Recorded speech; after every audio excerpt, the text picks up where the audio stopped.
So we're going to do a deep dive into those notices, go over some basics on duplication of benefits, and then we're going to try really hard to get through all our slides so that we can open it up to questions at the end. So just some introductions. My name is Jen Carpenter. I'm the head of the Disaster Recovery and Special Issues Division's policy team. So I work with that team and was part of help writing this notice. Wanted to thank the, coming to you from the West Virginia Community Advancement and Development Office. So thanks to Jennifer and her staff for letting me use an empty office while I'm here to help give this webinar. I also want to introduce Carrie Whitehead. She is in DC at our headquarters. She is in the HUD CPD's Office of the General Counsel. She's our attorney advisor and helped write this notice. So her and I will be tackling this webinar together today. Before I move on to the slides, I want to just remind folks on this webinar, if you are a current CDBG-DR grantee, or if you are one of our recently announced CDBG-DR grantees, then we want to encourage you to attend our problem-solving clinic in Kansas City on July 29th. You can register for that on the HUD Exchange, and we'll be talking about duplication of benefits at the clinic, and just want to encourage all our grantees. It's just for grantees, but I want to encourage them to register if you haven't already, because we'll have a lot more time at the clinic to answer any questions that we didn't get to today. All right, so today we are, our session objectives, we're hoping to learn tools to spot and resolve duplication of benefits, in particular duplication of benefits related to loan assistance.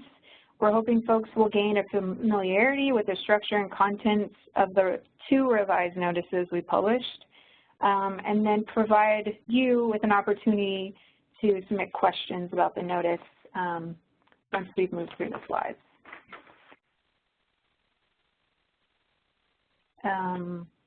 So here's just kind of a layout of what we're going to hit today. We're going to do some basic, what is a duplication of benefits? We're going to review legislation that has been passed, which prompted our publishing these new notices. We'll do a deep dive into each one, and then we're going to go through at least one example, if not more if we have time, just because we think that's always the best way to learn, to talk about real-world experiences, and then we'll take questions. So let's start at the beginning. I know most of you probably, this isn't the first time you've heard of a DOB, but we just want to make sure that we're all starting at the same place and just start at the beginning. So what is a duplication? A duplication occurs when a person or entity receives disaster assistance from multiple sources for the same recovery purpose. And that total assistance received for that purpose is more than the total need. So that's basically what a duplication is. As I said, recovery assistance can come from many sources. So it's about tracking all those sources and what the purpose of those funds are for. And it's really just, you know, at the end of the day, making sure we're all being responsible with taxpayer funds and applicants aren't given a windfall of federal funds. So just to keep this going, you know, who are we talking about? We're not just talking about individuals, right? We're talking about businesses, we're talking about governments, we're talking about any entities that could be a direct recipient of federal dollars. And we did just like a small little basic math just to show you what we're talking about when we're saying duplication. So in this example, you all can read it, and this is, you know, it's about as basic as you can get. We'll do more complicated examples later. But in this case, Mr. Brown was damaged. Mr. Brown's home was damaged by a tornado. his estimated cost of rehabilitation is $100,000. He actually receives $150,000 because initially Mr. Brown received $25,000 from insurance, $25,000 from Fema, and then an additional $100,000 from CDBG-DR. So in this very basic example, the duplication of benefits is the last $50,000 he got from DR funds. And bonus points, if you know why it's the last $50,000, you know the answer to this, you can give yourself a pat on the back. And it is just based on order of assistance, right? The requirement that we have, and that Carrie will hit later in the presentation, that CDBG-DR funds may not be used for activities that are otherwise reimbursable by, or which funds are made available from FEMA or the Army Corps. All right, so that is a very basic idea of what duplication of benefits is. Now we're gonna walk through these statutory changes. Since we're adding these new notices, and we want to explain. So this is a slide that just explains, okay, before these laws came out, what were grantees using? And it's, you know, Section 312 of the Stafford Act, and then our CDBG-DR appropriations acts. They all require that DR grantees prevent a DOB when they're administering grants. We have Federal Register notices governing the use of the awards, and they also impose DOB requirements on grantees. We also have the necessary cost principles and the uniform administrative requirements, cost principles and audit requirements for federal awards, and Subpart E of 2 CFR Part 200. We call these cost principles. They similarly prohibit grantees from charging to a grant a cost paid by another source, of course, unless reimbursement is permitted. So this is what previously all our grantees were using to give them the rules and requirements around DOB. And this is changing for some grantees because of the laws that were passed. So this is one of the laws that were passed. So on February 9, 2018, Public Law 115-123. Basically, I'll let you read the slide. This is directly from the law, but it basically says a declined loan is no longer a duplication of benefits, and grantees should not be reducing the assistance available to an applicant because of declined loan amounts. So what does this mean for you guys? Let's talk about some definitions, because I think that's important, and in our previous guidance we laid some of this out, but maybe it wasn't always clear to everyone, so we want to make sure we're all starting again from the same place. So what's a declined loan? A declined loan means that an applicant was, you know, applied for the loan, was approved for the loan, but never signed the loan documents. So they could have gotten the loan, they were approved, the lender told them they were approved, but they turned it down, did not sign the loan documents. So in this case, we're not talking about folks who did sign a loan agreement but then just didn't draw down the money. Once you sign those loan agreements, it's no longer a declined loan. It's going to meet a different definition. So in our case, the declined loan means an applicant never signs the loan agreement. Okay, so this law, as you saw from the previous slide, was really specific to specific disasters, right? So in that case, it was for, the law specifically said 2014 to 2017 disasters. So that means that disasters between 2011 and 2013 are not covered by that new law, and also not covered by our new notice. So if you have grants from those years, you want to just keep going with status quo, use the guidance that has the 2011 notice and the guidance that already exists.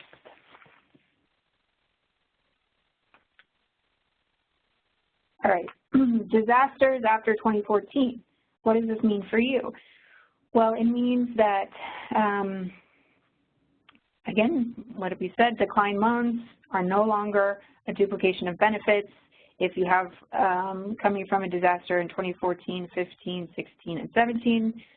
We noted here we don't actually have any CDBG-DR awards for 2014 disasters, which is why a lot of times you'll see us just referring to 2015 and on, and that's just because we didn't have 2014 awardees. The 2019 DOB notice, the one we're going to deep dive in today, imposes this requirement for declined loans on all disasters occurring between 2015 and 2021. So Carrie's going to talk about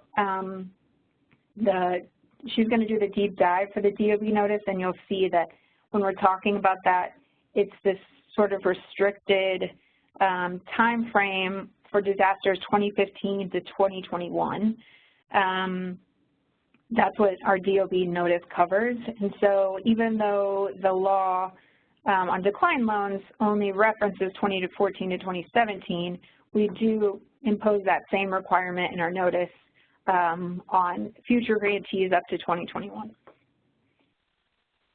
Again, it just says grantees shall not treat declined loans as a DOB or consider declined loans in its DOB analysis.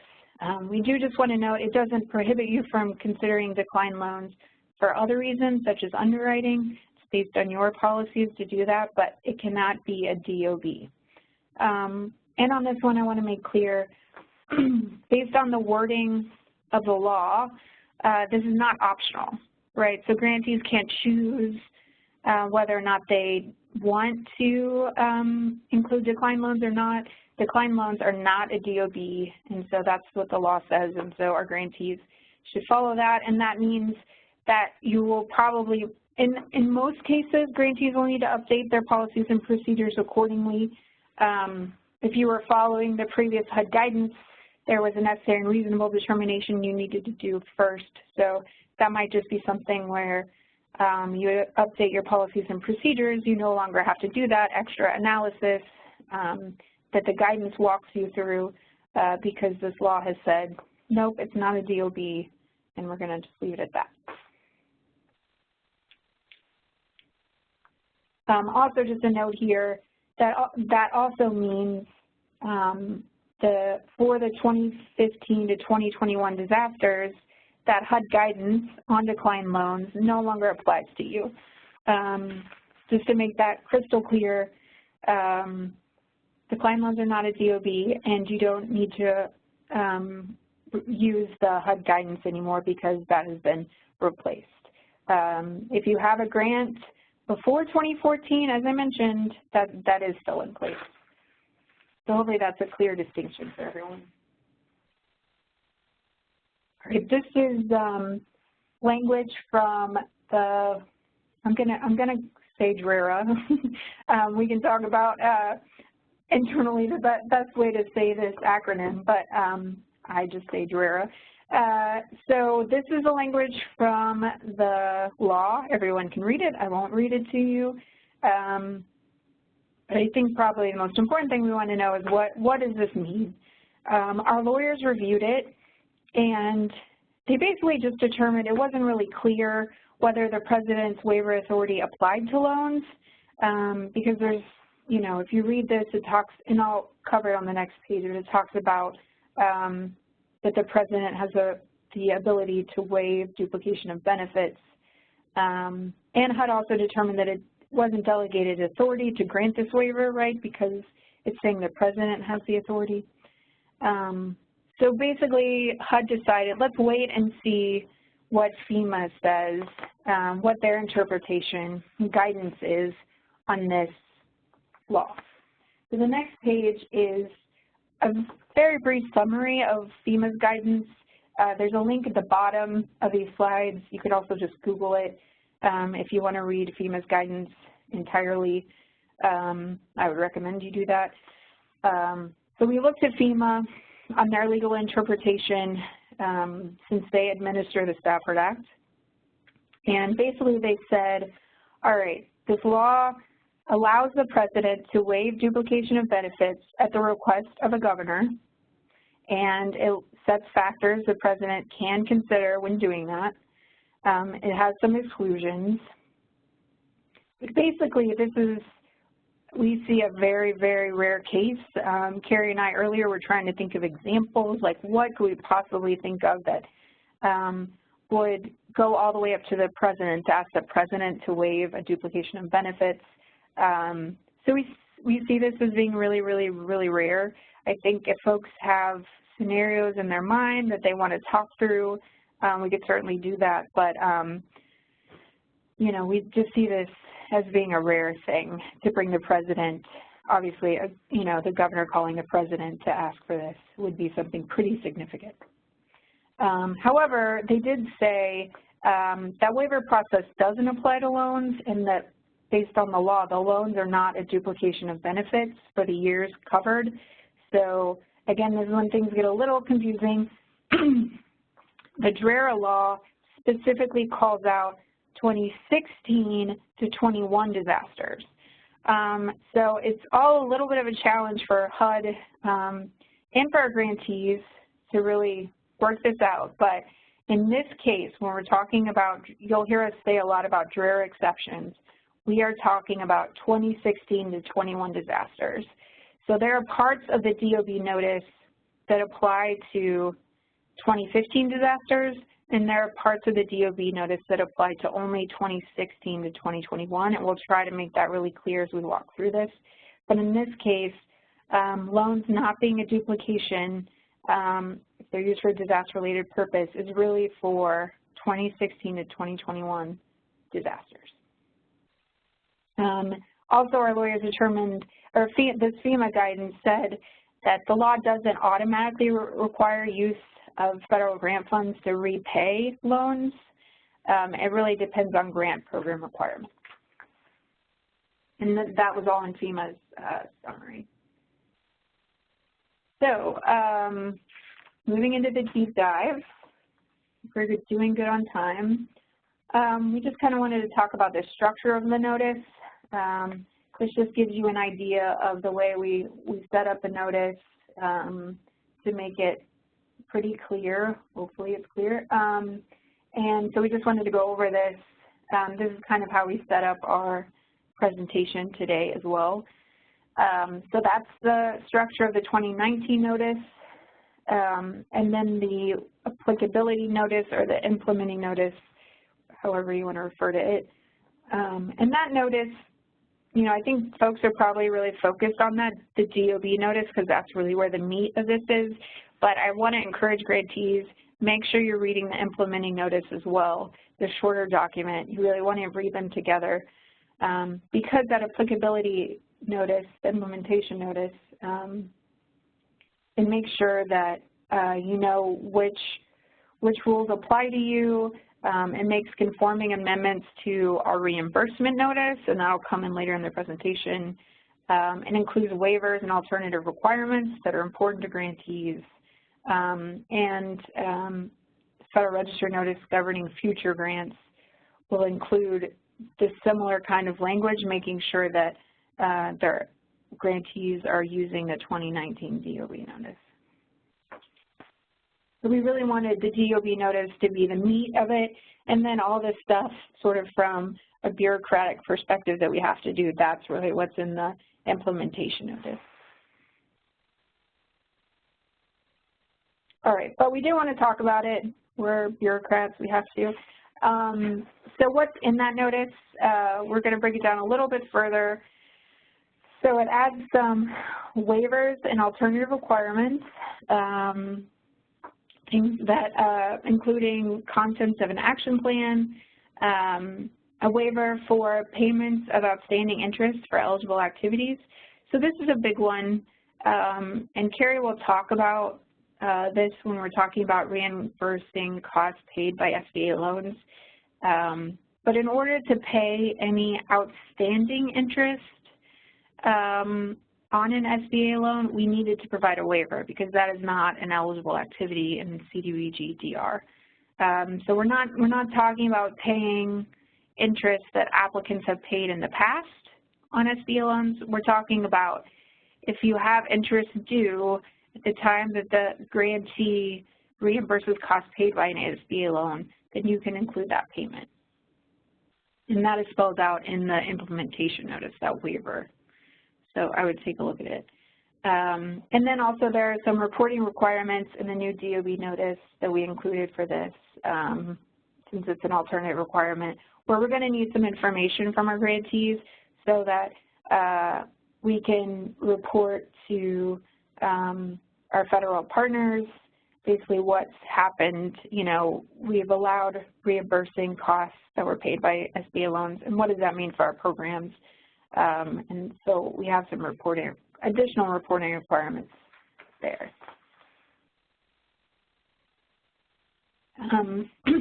Again, key provisions, some things we just wanted to talk about. Again, this notice supersedes the declined loans memorandum that we had before. We discussed that. We're talking about disasters that for DRA, we're just talking about those 2016 and 2017 disasters. That does not include 2015. So if we're talking about DRA, if you hear that term, then we're not talking about 2015 grantees. So just really, you know, if you have a 2015 grantee, if you have a 2015 grant, you really just want to make sure you're listening and hearing the difference that we're making, since 2015 was not included in that law, in the DRA law.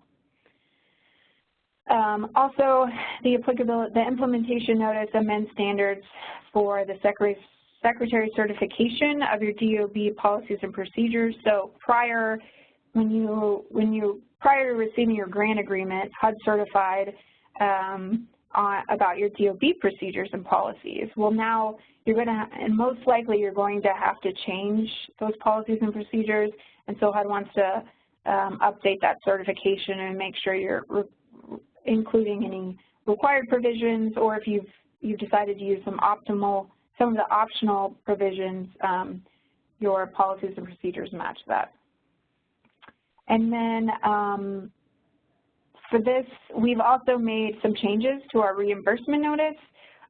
If you are a DRA disaster and you are deciding to reimburse costs paid by SBA loans, we made some changes to our reimbursement notice to make sure that it made sense for grantees.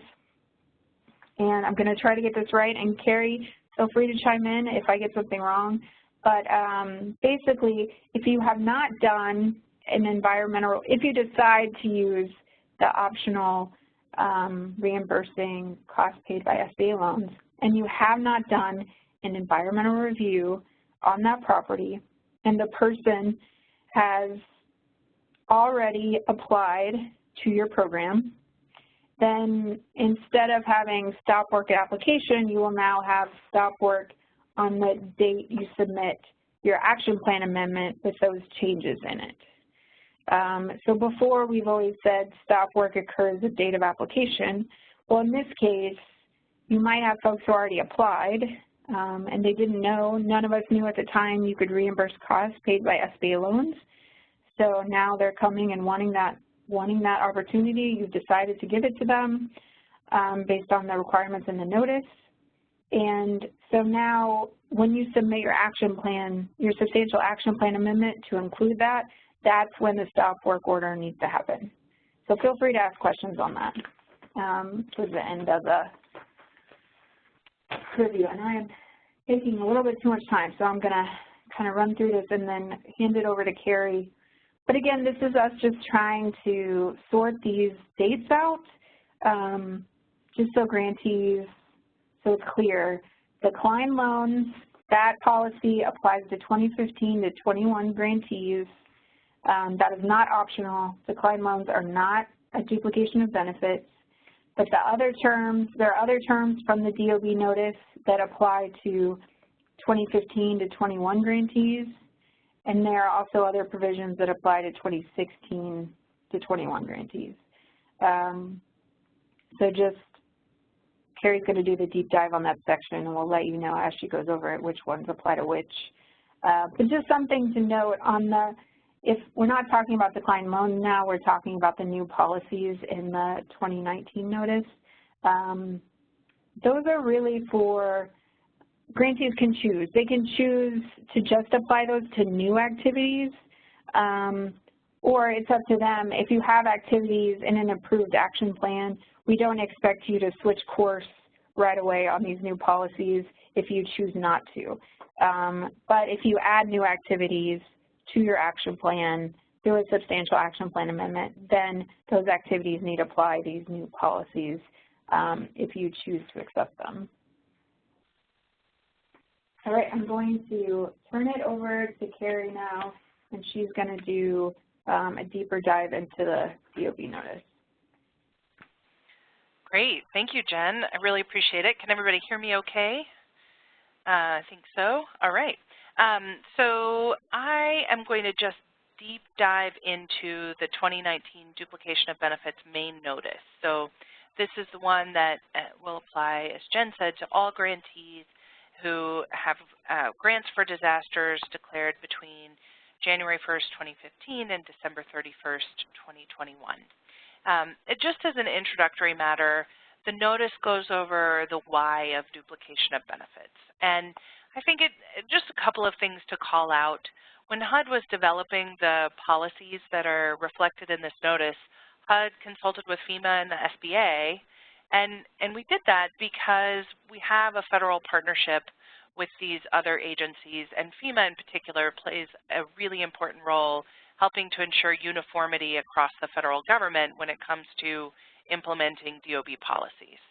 HUD also considered a lot of fiscal and policy considerations that were new to us, and they were presented by the requests that came in from grantees to reimburse costs paid with SBA loans after the DRRA passed. And so this,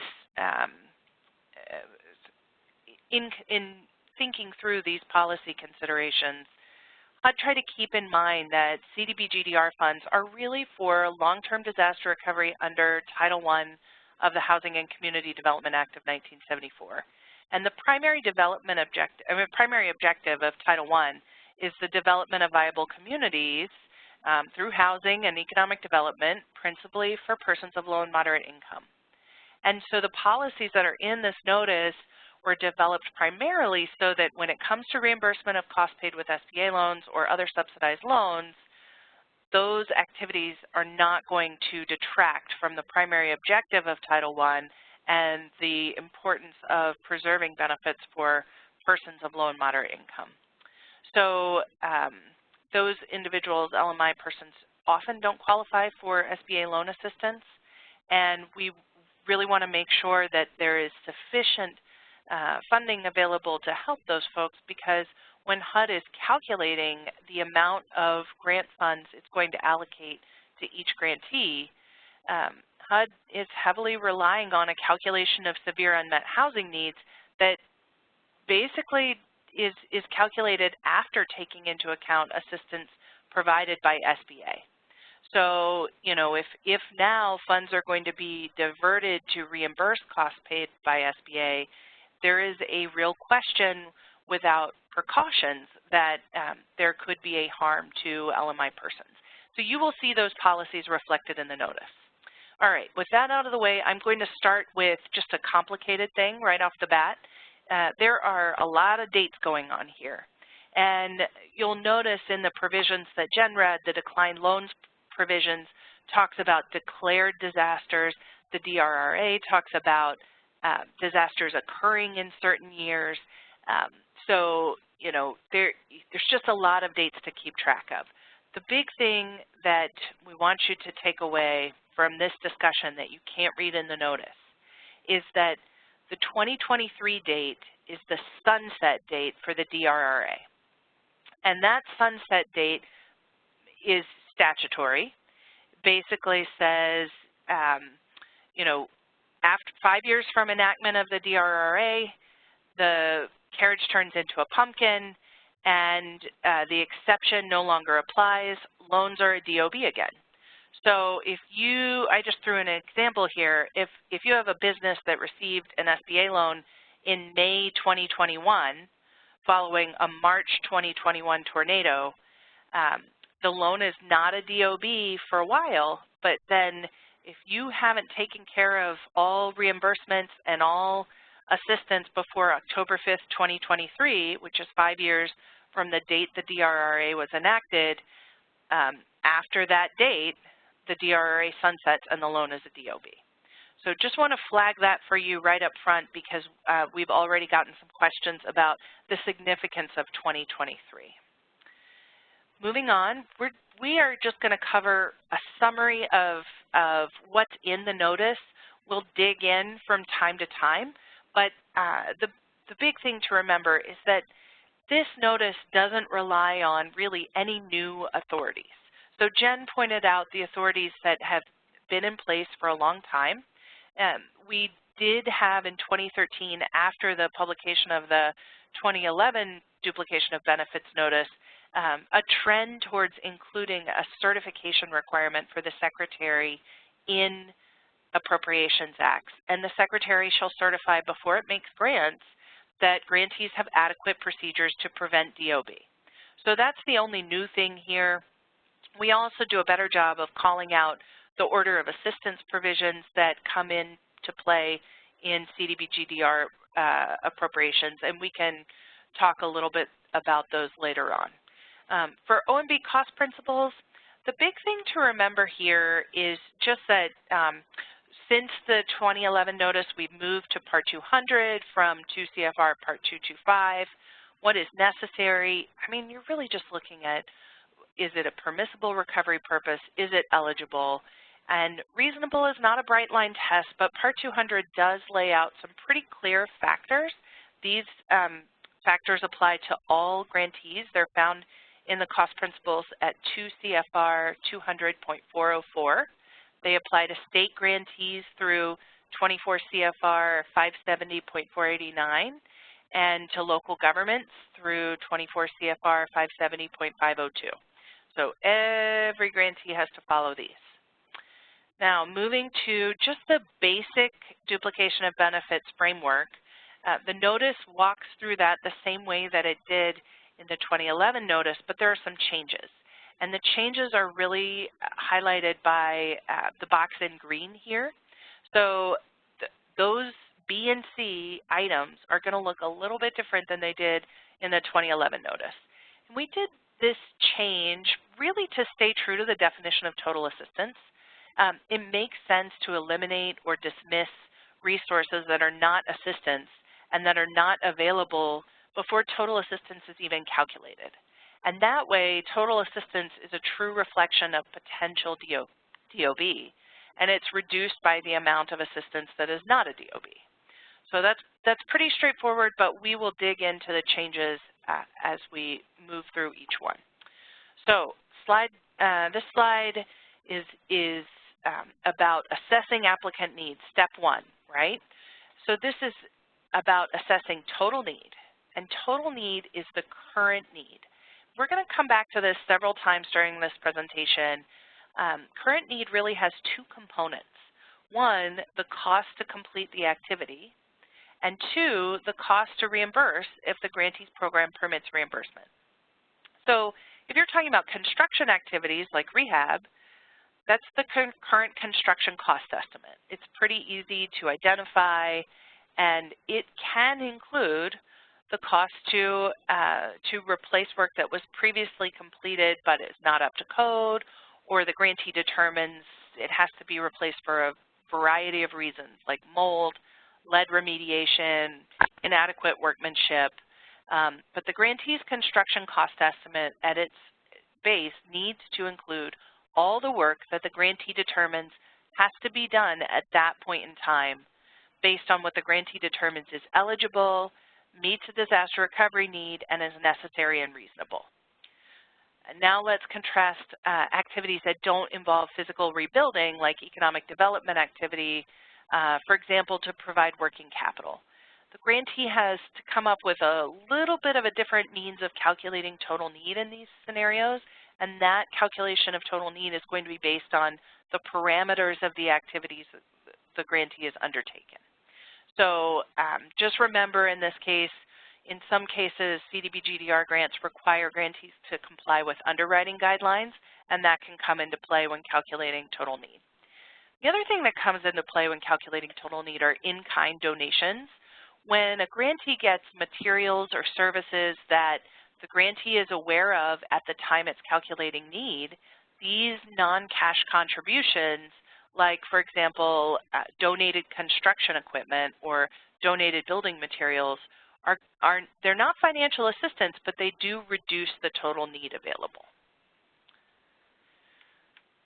So for this notice, total assistance includes all reasonably identifiable financial assistance available to an applicant. And we really look at two considerations. One, in the notice, we talk about the types of resources that are included in total assistance. So for types of resources that are included, we're talking about cash awards, insurance proceeds, your typical Fema grants, subsidized loans that are received by or available to each DR applicant. And then at a minimum, we want grantees, or the notice directs grantees, to determine whether the applicant received FEMA, SBA insurance, and any other major form of assistance, like a state disaster assistance program that the grantee is aware of. But total assistance does not include personal assets, like a checking or savings account, and it does not include private loans. And the notice does make clear that forgivable loans are not private loans. They are treated as subsidized loans, and we'll get to that a little bit later. By contrast, subsidized loans are assistance, and they are included in the DOB calculation unless an exception applies. And the notice does get into exceptions. The notice also talks about the availability of resources that are included in total assistance. So assistance, when is assistance available? It is available if the applicant would have received it by acting in a reasonable manner, and it is available if the applicant has received the assistance and has legal control over it. Available assistance hasn't changed much in that regard from the 2011 notice. It includes reasonably anticipated assistance that's been awarded and accepted but has not yet been received. This is really common, for example, in FEMA's hazard mitigation program or other grant programs that similarly provide money in increments, and they only fund increments until as each project milestones are met. So in those scenarios, you should be including all of the full total amount of the award. It's all available even though it's not received. The other thing to note here is that if the assistance is awarded to the applicant but it's administered by another party, like a subrecipient or a contractor, it's still considered available. But it's not available if the applicant does not have legal control of the funds when they are received. So the forced mortgage payoff policy hasn't changed. We have tried to address some grantee questions related to legal control. So for example, funds awarded to an individual who has passed away since, or funds awarded to someone other than the applicant, and the notice goes into those details. So the next step is a little bit shorter because we've already taken care of two items that used to be under non-duplicative exclusions, and now we've moved those considerations to total assistance. So now the exclusions from non-duplicative amounts are really just two scenarios: funds for a different purpose and funds for the same purpose but a different allowable use. So funds for a different allowable use is, that's slightly different terminology. We'll dig into it. Funds for a different purpose, it's pretty much the same. If we're talking about a completely different purpose, for example, you're providing assistance to a business for working capital for economic recovery, but the business also received insurance proceeds for rebuilding the building. The insurance proceeds for rebuilding the building are not going to be part of working capital. So you can exclude them as funds for a different purpose. And on the other hand, you really have to look at, when you're talking about insurance, if you're talking about insurance that is provided for loss of the structure, that is going to duplicate and is considered for the same purpose as funds provided for construction or rehab. The funds for the same purpose, different allowable use, we're really just breaking it down and talking about cost in this scenario. So it's a different allowable cost. That's what we mean by different allowable use. So if the grantee is considering what might be a different allowable use and has some questions, this is where we really think, call your CPD rep if you have some questions, but we've tried to provide some examples in the notice to help you along the way.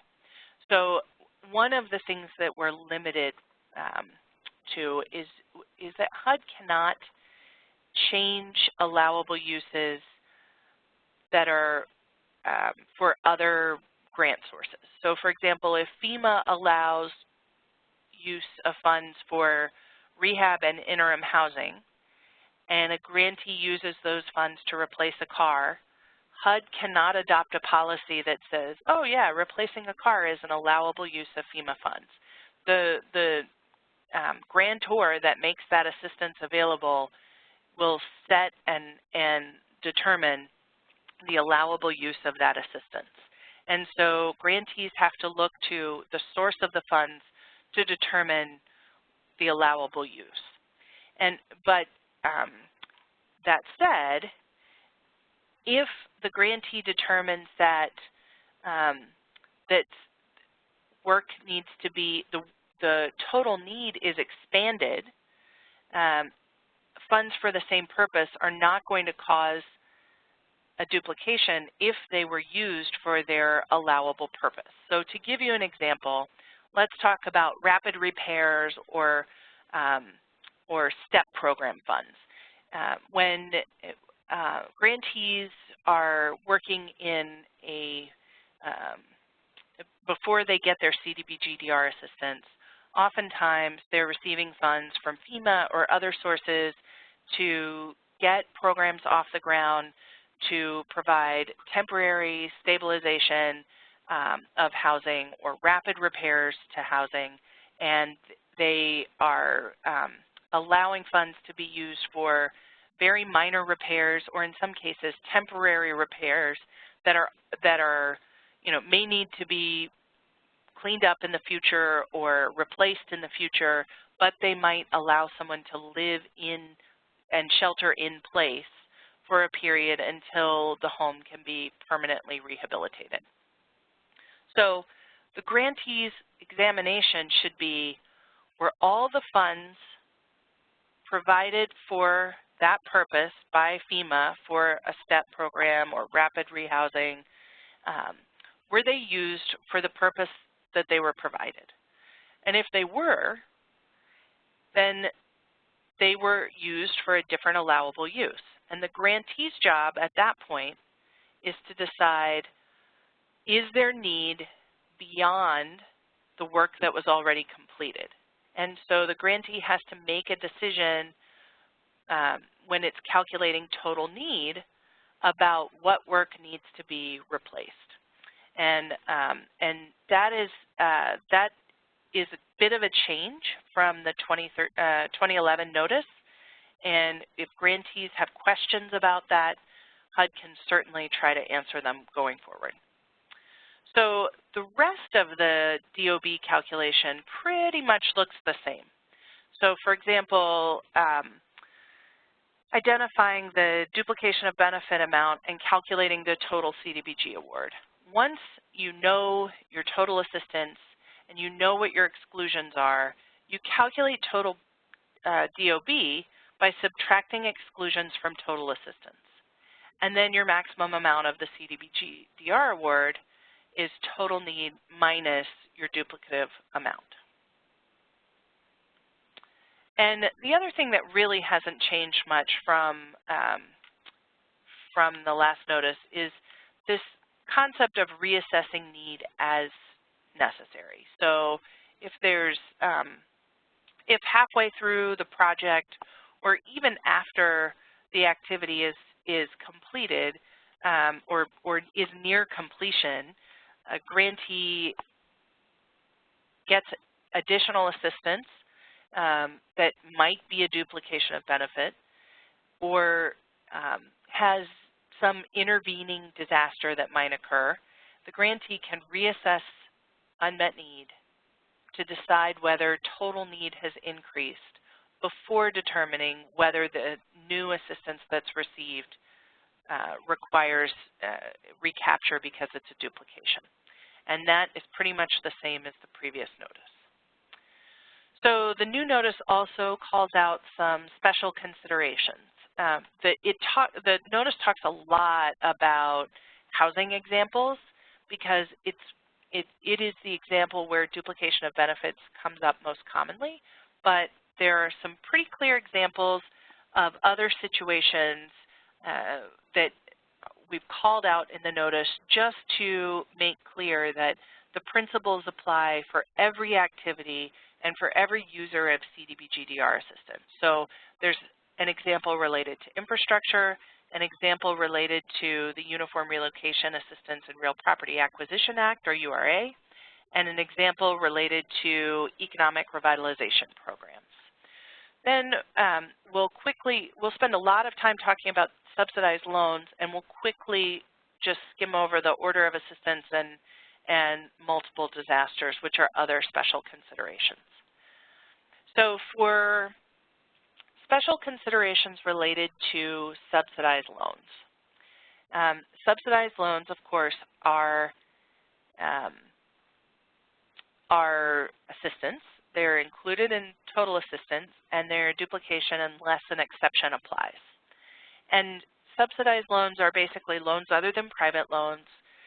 They include forgivable loans, and they may be available from a variety of sources, but most commonly grantees are asking about SBA loans when they're talking about subsidized loans.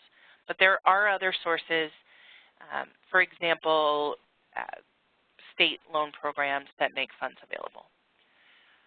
So let's talk about the exceptions when subsidized loans are not a duplication. There are three. The first one is pretty straightforward. For a long time, CDBG-DR grantees have been able to carry out activities going back to the date of the disaster, and so long as they're complying with all of the CDBG-DR requirements, they can reimburse themselves once they get their CDBG-DR grant. But some grantees might have to take out a subsidized loan in order to carry out an activity if they don't have cash available. So for example, a low-interest loan from a local tax increment financing fund. When CDBG-DR funds are used to reimburse the cost paid by the short-term loan, the loan does not create a duplication. And that's been an exception that we've talked about with grantees previously, nothing new here.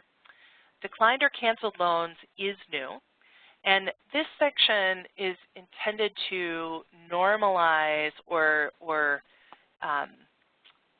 sort of standardize as much as possible between 2015 disasters and 2016 through 2021 disasters that are subject to the DRRA. You know, the intent with the declined loans provision was really that declined loans should not be considered in a duplication of benefits analysis.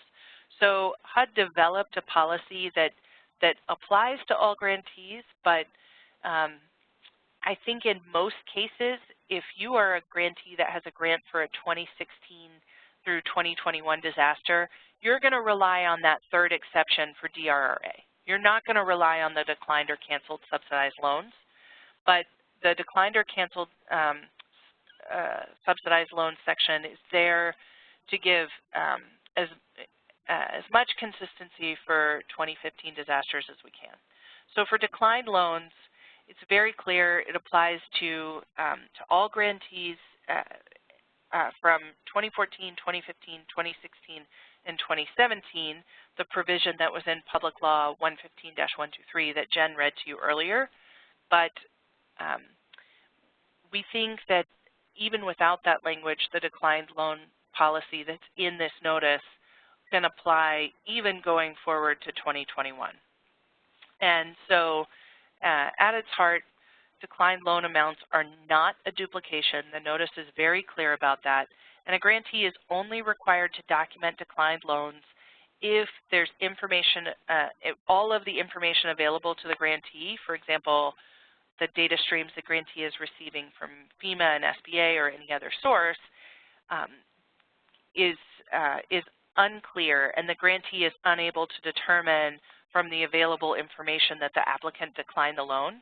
And if the grantee can't determine from that information, those data feeds, that the applicant declined the loan, then the grantee must obtain a written certification from the applicant that the applicant did not accept the subsidized loan. So that one's pretty straightforward. Canceled loans is a bit more complicated because canceled loans are limited. They are the loans or portions of loans that were initially accepted, but for a variety of reasons were not dispersed, and the key is they're no longer available to the applicant. So there may be a variety of reasons that they're no longer available to the applicant. For example, the expiration of the term for which the loan was available for disbursement. And SBA, for example, has a period after which it will no longer disperse loans, and that may be a reason that a loan is canceled.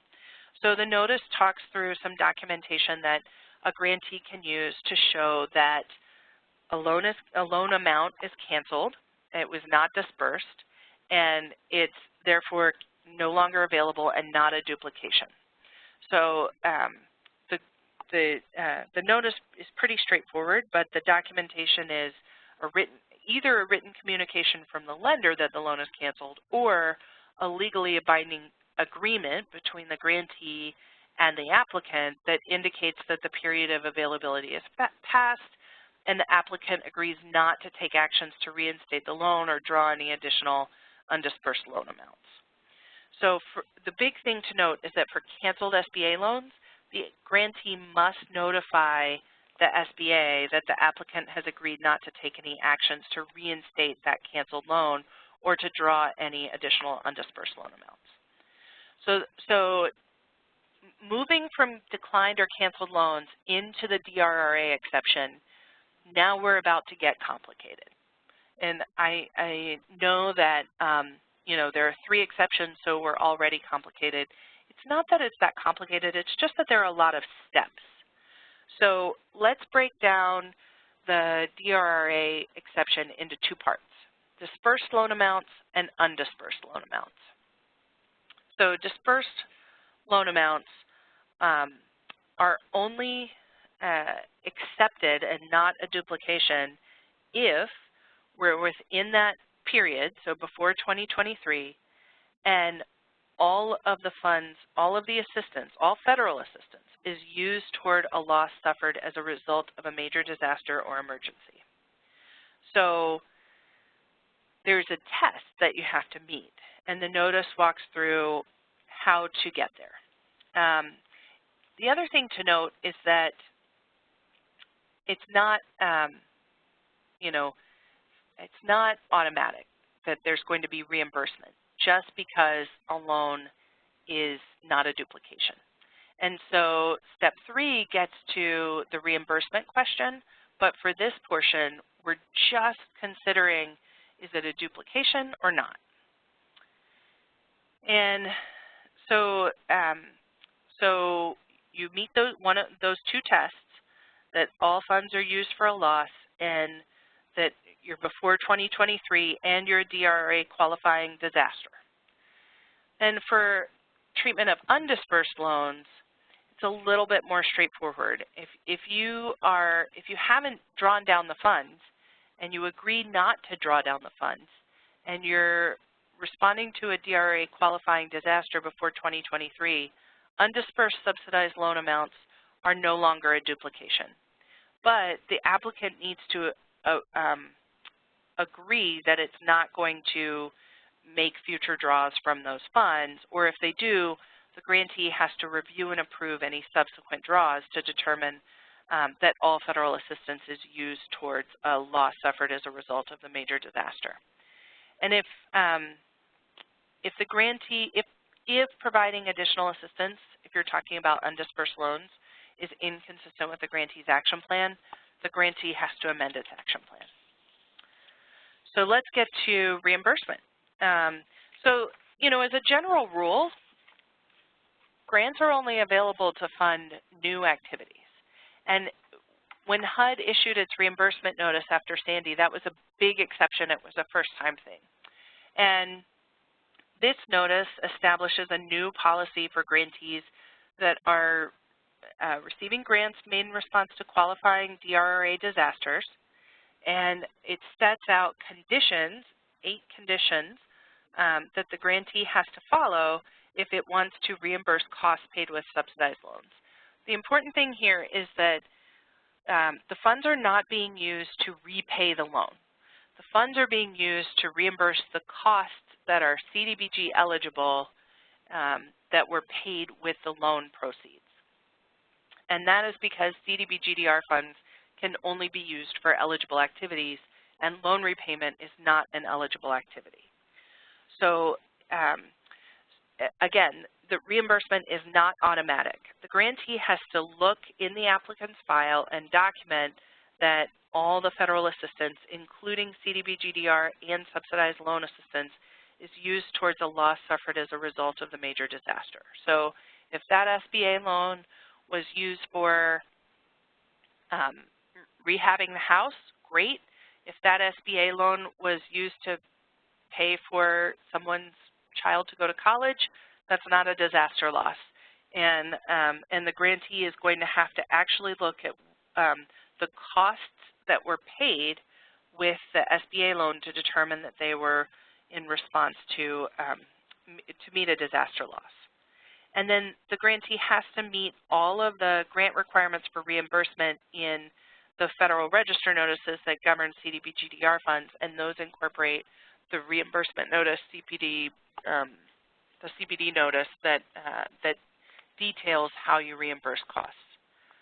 The grantee has to complete a revised EOB analysis. The 4th condition is that the grantee has to document that the reimbursed cost was for an activity that was CDBG-DR eligible on the effective date of this notice. So what things are CDBG-DR eligible? Housing rehab costs, or cost of new construction, but not compensation for personal property loss and not late fees. Payment of interest is permitted, but by waiver in the applicability notice. And I think it's really important to point out here that the reimbursement notice doesn't allow reimbursement to homeowners and businesses for everything. Grantees may only charge a cost for rehabilitation, demolition, and reconstruction of single-family, multifamily, and non-residential buildings, including commercial properties that are owned by private individuals and entities. So it's HUD doesn't allow reimbursement for every cost, and you need to make sure that it's not only CDBG eligible, but it's eligible under the reimbursement notice. The 5th condition is that the statutes or loan documents that govern the subsidized loans, so for example, the SBA loan documents, may require the lender to receive payments that for when costs are reimbursed. So, for example, SBA has determined that when a grantee reimburses costs paid by SBA loans, SBA is required to receive the payment. And so HUD's notice requires that the grantee must notify the SBA of the reimbursement and issue a joint payment to the SBA and the applicant. And that is mostly because, we don't want applicants to, we don't want to cause non-compliance compliance for the applicants with these subsidized loan lenders just because we're providing reimbursement. So you want to require the applicant to comply with whatever requirements attached to the use of those subsidized loans, including any requirements on funds that it receives to reimburse costs paid with the loans. The sixth condition is that grantees have to advise applicants, either collectively or individually, that submitting an application for CDBG-DR does not relieve the applicant of a duty to make payments on a subsidized loan. So if it takes several months to process an application for reimbursement, that applicant needs to be told that they need to continue to make payments on their loan. The seventh condition is that the grantee has to document compliance with environmental requirements, and Jen talked a little bit about how the implementation notice makes that possible. The eighth condition is that just a reiteration of the importance of CDBG-DR funds being available principally to benefit low and moderate income persons.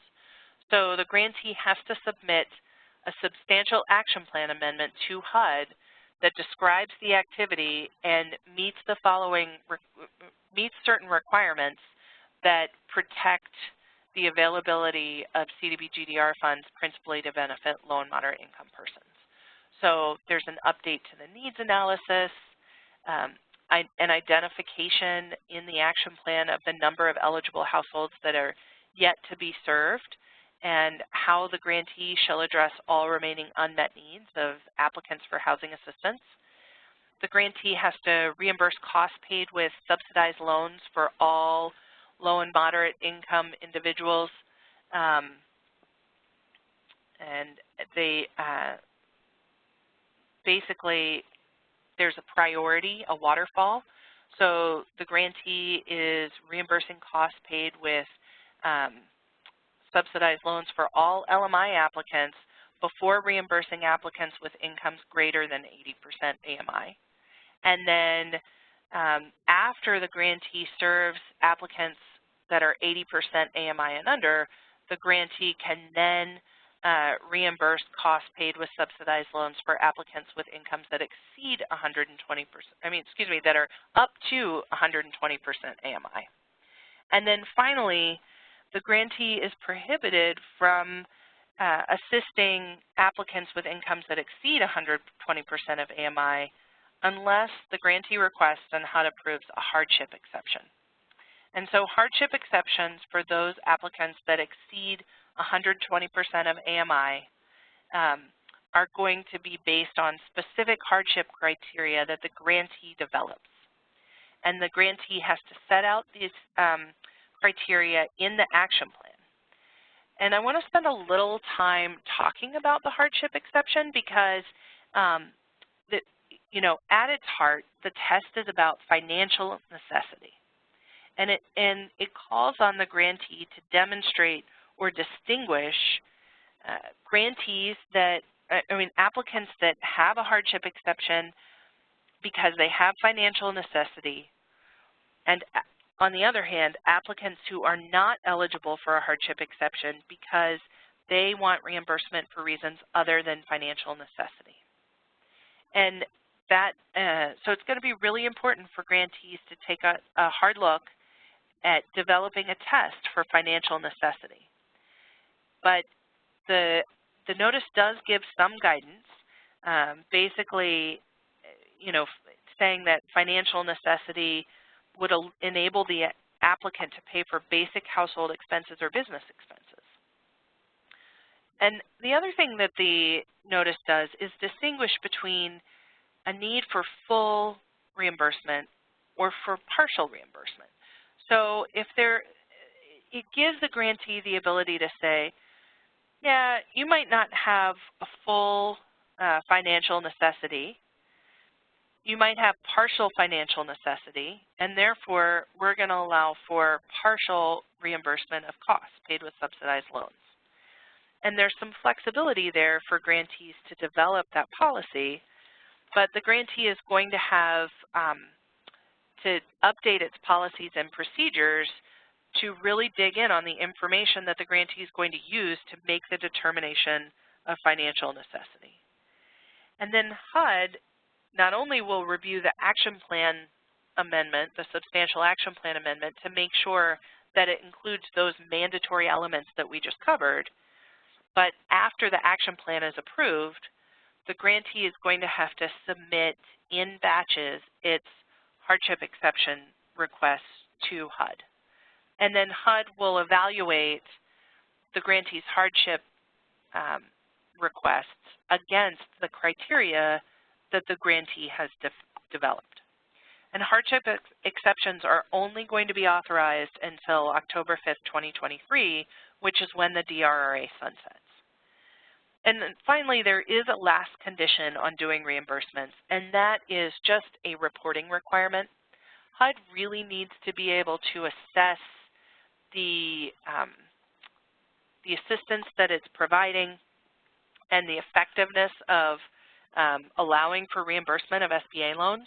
And so the notice does actually require grantees to submit within 1 year of the approval of the Substantial Action Plan Amendment to allow for reimbursement of costs.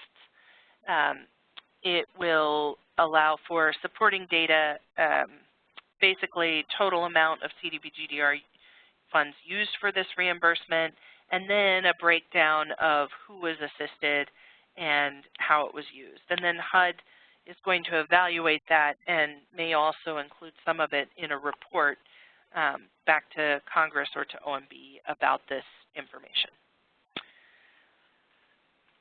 So what if a grantee has already reimbursed some costs? So we understand that all of the grantees programs are in various stages at this point.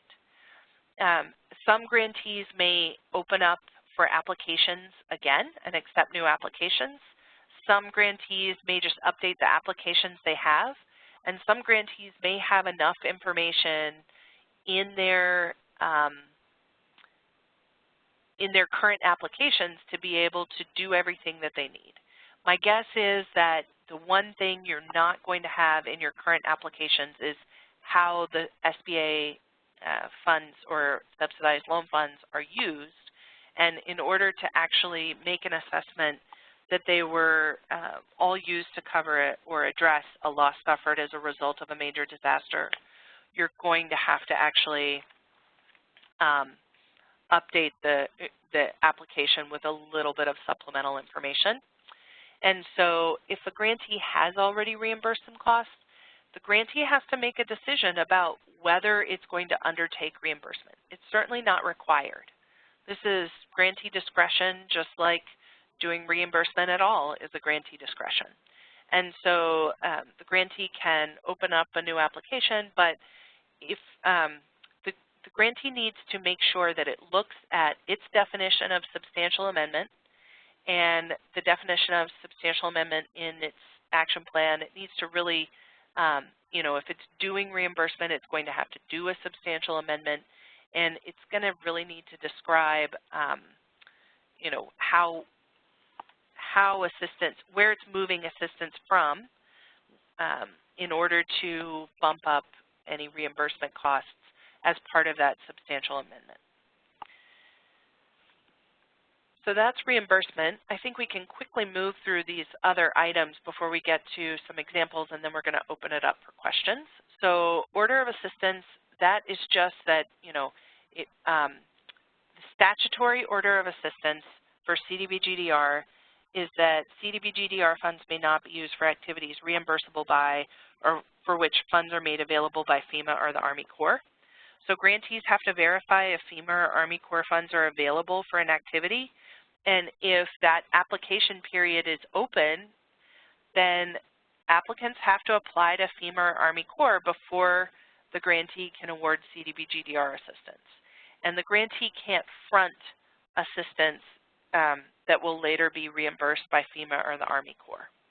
And then there is also a delivery sequence that FEMA has in its regulations.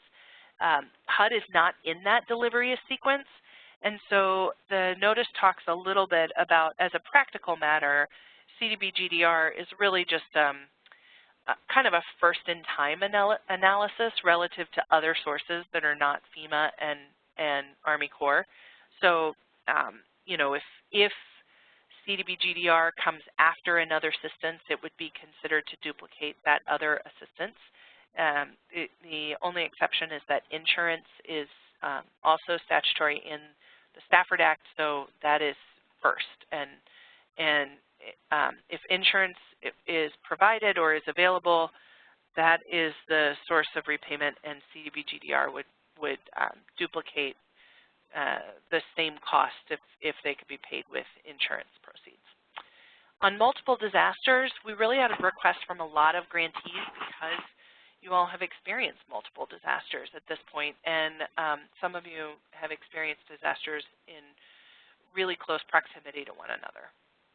We could not solve all of the concerns raised by multiple disasters that grantees raised.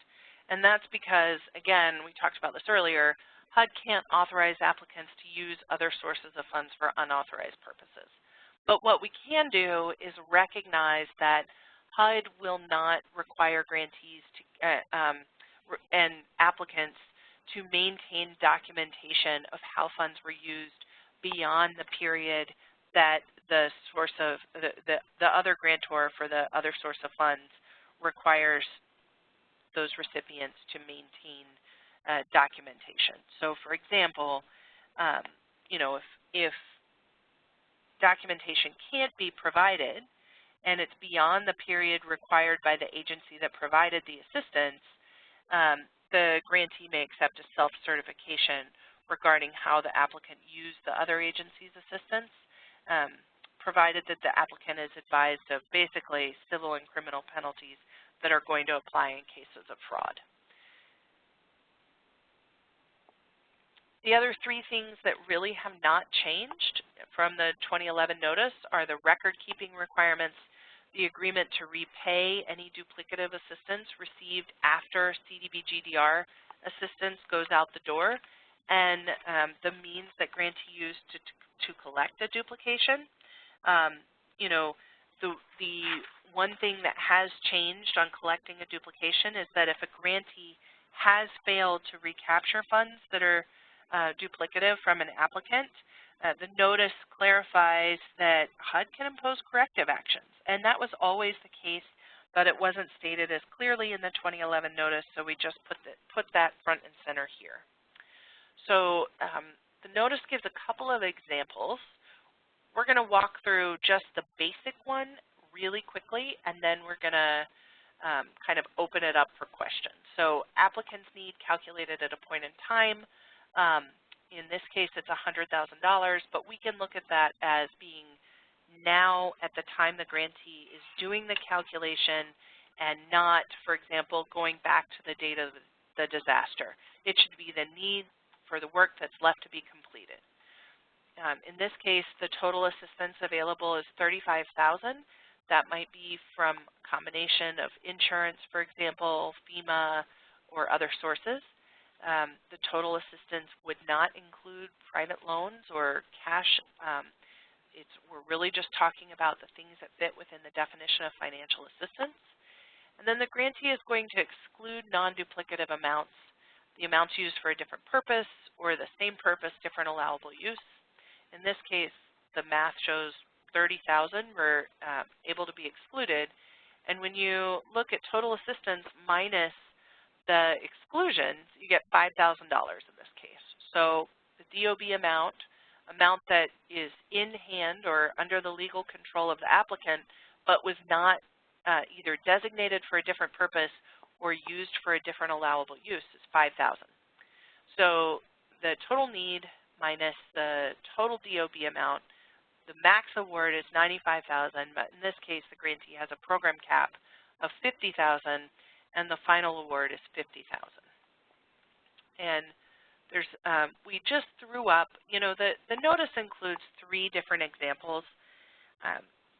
Just want to call out a couple of things about these examples.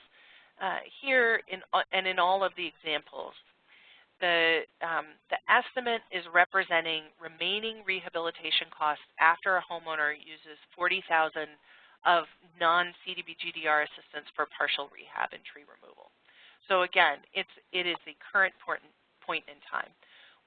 The notice does include several examples, and they all deal with homeowners. And someone asked the question, well, you know, what about these other types of assistance like infrastructure or economic revitalization?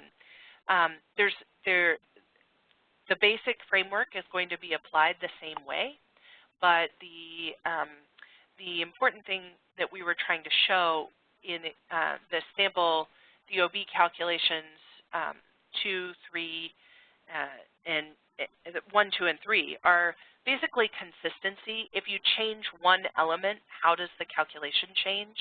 And so, you know, Table 1 shows the basic framework in the notice.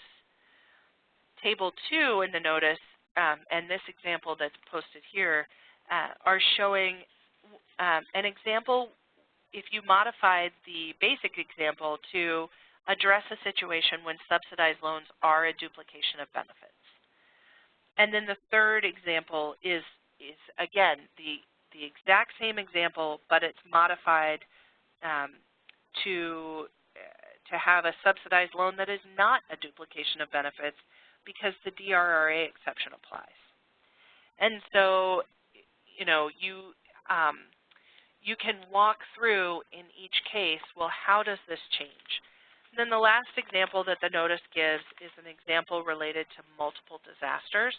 And again, we chose that one because it's new, but we tried to at least not change too much of the earlier samples. So again, you could see that iteration when you're just changing a single element.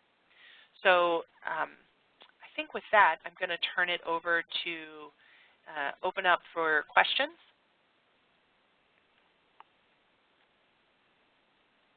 And Jen, do you want to lead the question and answer session?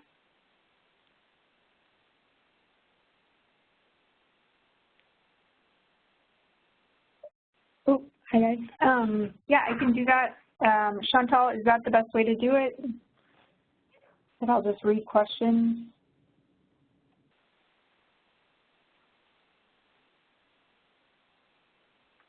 All right, I think we'll just proceed this way.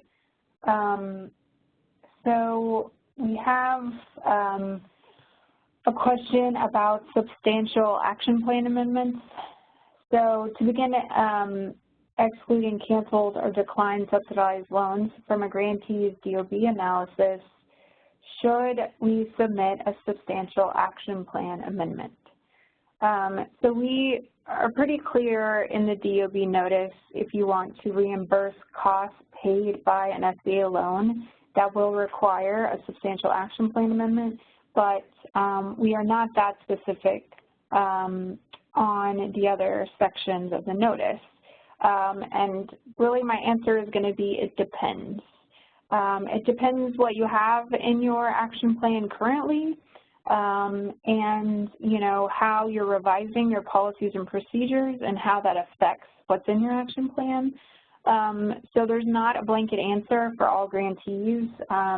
What I can say is we want to encourage grantees to contact their grant manager. And what I would do if I was a grantee, I would take the sections of my action plan that I currently have and include that in the email, the sections that are specific to their DOB policies, and you know, make the case to your grant manager whether or not you think you need a substantial action plan amendment.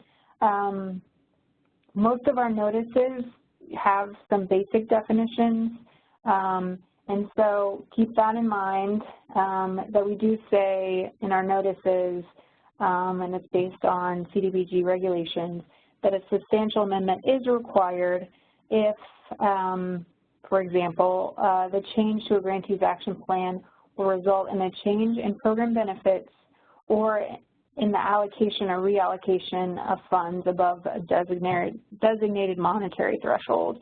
So if it causes you to move funds between your budget categories, or if it's a change in program benefits, It will trigger a substantial amendment, but again, work with your grant manager to figure that out for your specific action plan. Another question, if a grantee has determined that it's met the requirements in the notice and can move forward, would like to move forward to reimburse costs paid by subsidized loans for persons with incomes over 120% of AMI, should we submit hardship cases to HUD on an individual basis? We are recommending that grantees batch these requests for hardship approvals, and we're working on, and we will put out some guidance on the best way to do that so that grantees have something to work from. And we just want to make, depending on what grantees have decided, we're going to make that process, you know, as, I don't want to even say easy, but we want to make it, think about the time that it's going to take for you guys to do hardship reviews, for then HUD to review those hardship reviews. So we think batching those requests is the best way to do it. So we'll be putting out some guidance.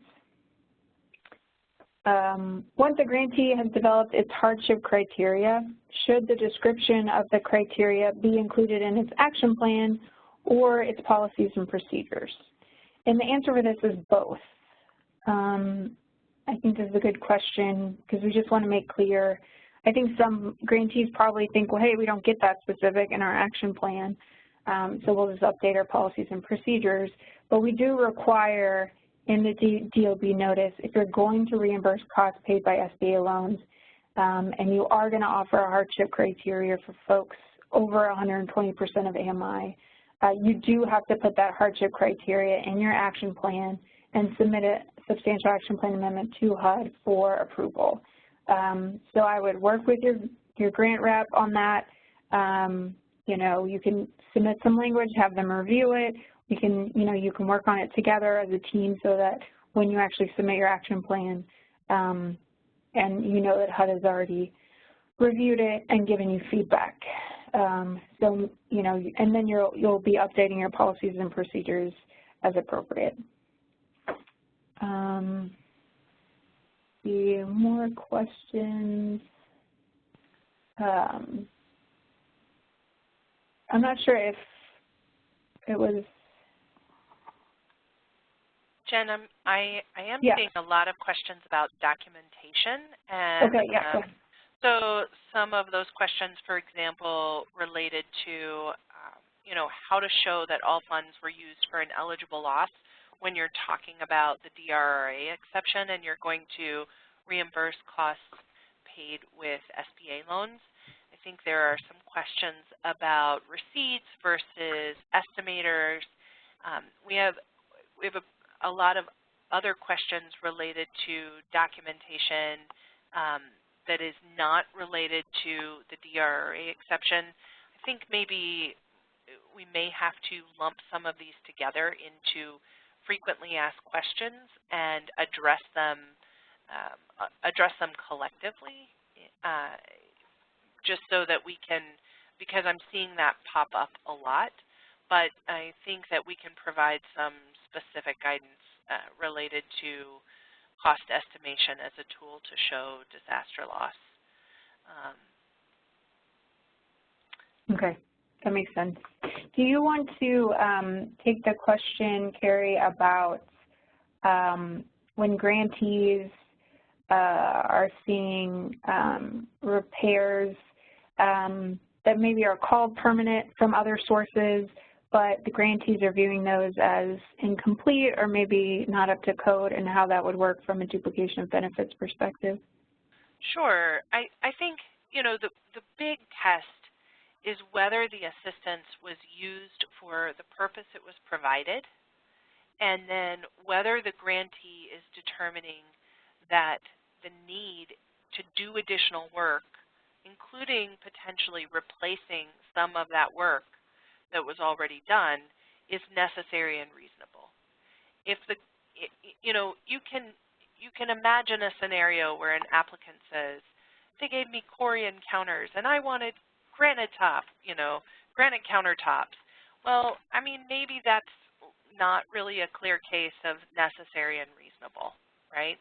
But if there's a problem, if, for example, the initial work was done but mold remediation didn't occur and there's mold that's occurring behind the walls, if permanent work happened and now the drywall has to be ripped out, mold remediation has to happen, and the drywall then be replaced, I think the grantee can just demonstrate that the work in its cost estimate, when it's estimating the total need, is based on what the grantee determines is necessary and reasonable at the current time that it's estimating need. And if that means it has to replace a brick or a piece of drywall that was put in previously, then I think that is okay as long as all of the initial assistance was spent for the purpose and for which it was provided, and the grantee doesn't have, the applicant doesn't have funds that are unspent. And then separate and apart from that, the grantee has made a necessary and reasonable determination about the work that it wants to do now. And so I would say that question is really a necessary and reasonable question about the work that the grantee can do and whether there is a need for additional work. And the grantee is going to have to be the one to make the case for the need for additional work if the permanent repairs have been completed. But it won't be considered a duplication if there is a true need. Okay, I think we're at time. I'm not sure. Chantal, are we allowed to go a little bit over time to get another question or two, or should we wrap it up? Yes, we have some more time. Okay. I just was going to take a couple more questions. I saw someone asked, our disaster was 2018, so SBA loans are Dra Exception unallowable costs. So that's correct.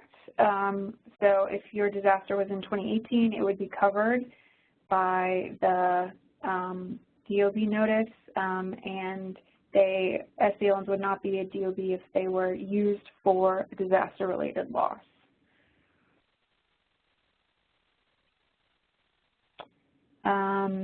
Someone's asking, what is the best practice for documenting a lack of other benefits? I'm going to try this one, Carrie, and feel free to jump in. I think it is hard to document that someone doesn't have other assistance. Documenting a negative is always difficult, but I think you want to just make sure you're able to send your, get your data feeds from the federal partners. If you need help getting that set up, you should talk to your grant manager. We can help if we need to with that. So you can show there was no federal assistance. You do want to make sure that you have an inspector going out and showing that there's tie back to the disaster. So you want to make sure that home was actually impacted by the disaster. Most of our grantees do that with inspections. Carrie, did you have anything else on advice? Yeah, we've gotten similar questions previously, and I think, proving a negative is tough, admittedly, but you should have some best practices in place that are going to be a policy for how you're going to look for insurance proceeds that aren't NFIP. Because if it's NFIP, you should be getting an insurance feed. If applicants have a mortgage, they're going to have insurance, so that's one check. You can just find out if they have a mortgage or not, and if they do, and they're telling you they have no insurance, then there's probably something wrong. And then if you can partner with your state agency that oversees insurers, you might be able to get data feeds from insurers. And I think that a lot of grantees have been able to negotiate that. So I would start with a policy for how you're going to find out about insurance assistance or proceeds that have been provided. and move on from there. And then finally, you need to be warning all of your applicants about the implications of fraud so that they know they really do need to be disclosing this stuff to you. And Jen, I don't know how many more of these questions you want to take here. Are there any other that you want to try to answer? I think we'll go ahead and wrap up and not keep everyone. We are going to follow up. So our plan after this is to put out some, frequently asked questions to go along with the notices. We wanted to have this first and kind of see what questions grantees had. And also, now that you've listened to the webinar, feel free to send your, if you have questions, send them to your grant manager, and they can forward up to us at the policy team, and we can add those to our frequently asked questions. We also, again, have our clinic in July, so we can, we're going to do a presentation there, so we can use your questions to help us for what additional information we should provide at the clinic. And then also, if you have really specific, case-specific questions, ICF is going to send those to us. We have your contact information since you registered for the webinar, and we can follow up with you on those specific cases. So I think that's it for today. So I really appreciate everyone being on the webinar, and we hope we've gotten to some of the main stuff and main issues you've had. And we will definitely follow up with frequently asked questions and encourage everyone. Again, if you're a grantee, please come to the clinic in July in Kansas City. So thanks, everyone.